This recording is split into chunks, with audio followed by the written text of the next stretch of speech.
Well, it is a nice and bright. It's kind of cold, but it feels just right. Morning in Raleigh, North Carolina. It's your boy, Joel Burley.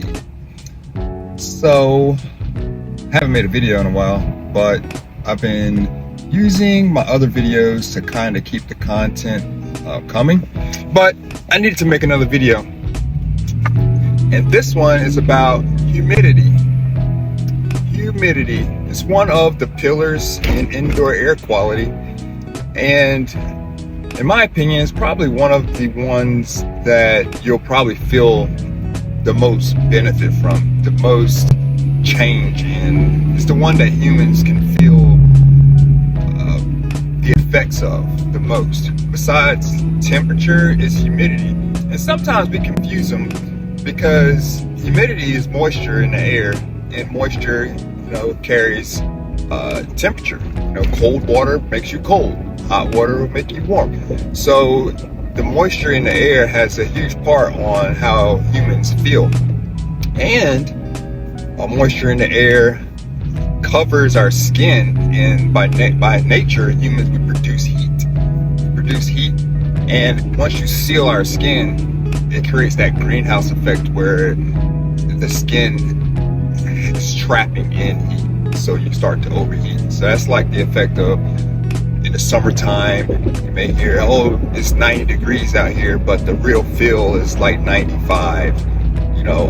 That's just because of the humidity content. So they're taking into context the humidity in the air and saying, hey, with this humidity, a human is going to feel this temperature. That's just based off of it just feels like. We get this a lot with homeowners, and they say things like, yeah, it doesn't feel like it's 73 in here. Maybe at a last home or a friend's home or somewhere else, it doesn't feel like 72. It doesn't feel like 73. It doesn't feel like, but feel like you take away from the thermometer. There's a thermometer, it's a device, the meters, they measure temperature. Those devices don't care what it feels like. Those devices, it is what it is. If it's 73, it's 73.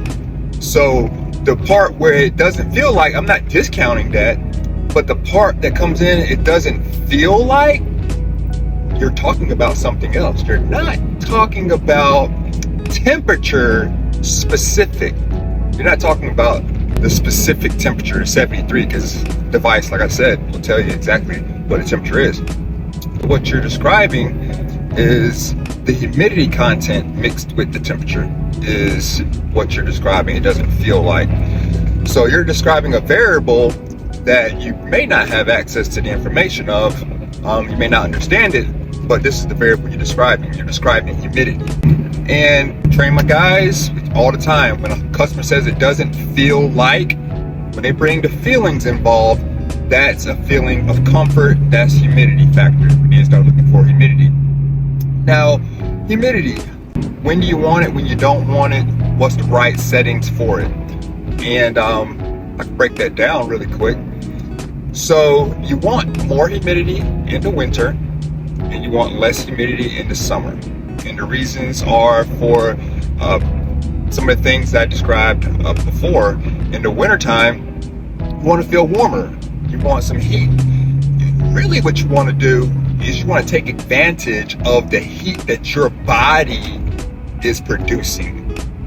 If you could take advantage and tap into the heat that your body is producing, then you'll naturally be warmer. We put clothes on, put jackets on, put this stuff on because we're trying to trap in the heat. We're insulating ourselves from the world, because the world is trying to take the heat from our body. The air is trying to move heat. And if we don't have anything to trap the heat in, then the heat goes away. Now our body is going to continue to produce heat. That's just the way we were made. We eat, we live, we produce heat. We are heat producing individuals. So another way to trap in the heat is with humidity.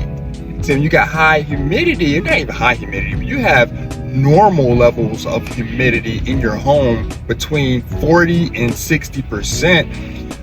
Now you get too high in the wintertime, we can get into some more discussions about that. But I keep my humidity in my home between 40 and 50%. in the wintertime. And that's because it works as a layer over my skin, over my family's skin, and it protects them from being cold.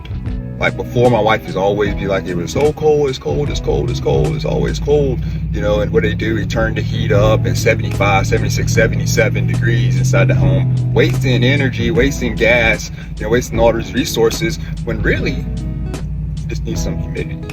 I mean, you can turn your heat up to 75, 77 degrees and have low humidity and still walk around the house with dry, ashy skin, cracked lips, your crown moldings all cracked up. It's just problems. The humidity didn't change. I mean, you got a little warmer, but you're going to continuously need that heat, because your body is, nothing's trapping it in. It's just constantly giving it up, just giving up the heat, giving up the heat, giving it up, giving it up, giving it up. And I mean, I don't know, it's energy. I mean, so if you're giving up energy, I mean, what does that do to you? It might make you tired, it might make you lazy, it might make you have to eat more. I mean, it's energy. I don't know about that, but it's energy. You give up energy, you have to replace the energy. So you never know, you could be more energetic if you get a humidifier. I'm making a stretch with that one, but you never, I mean, it just makes more sense. And the comfort part, you know, we started this conversation with it feels like. What does it feel like when your humidity is right? What does it feel like? It feels like what it's supposed to feel like. It feels comfortable.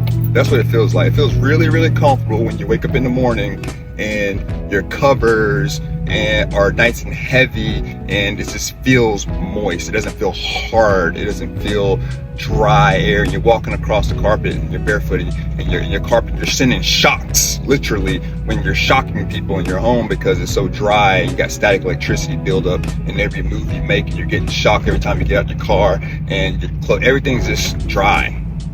You know, your nose cavities are dry. You got kids waking up and they got, you know, nosebleeds and stuff like that because they got a little dry. Your noses and membranes are drying out. Sinuses dry out.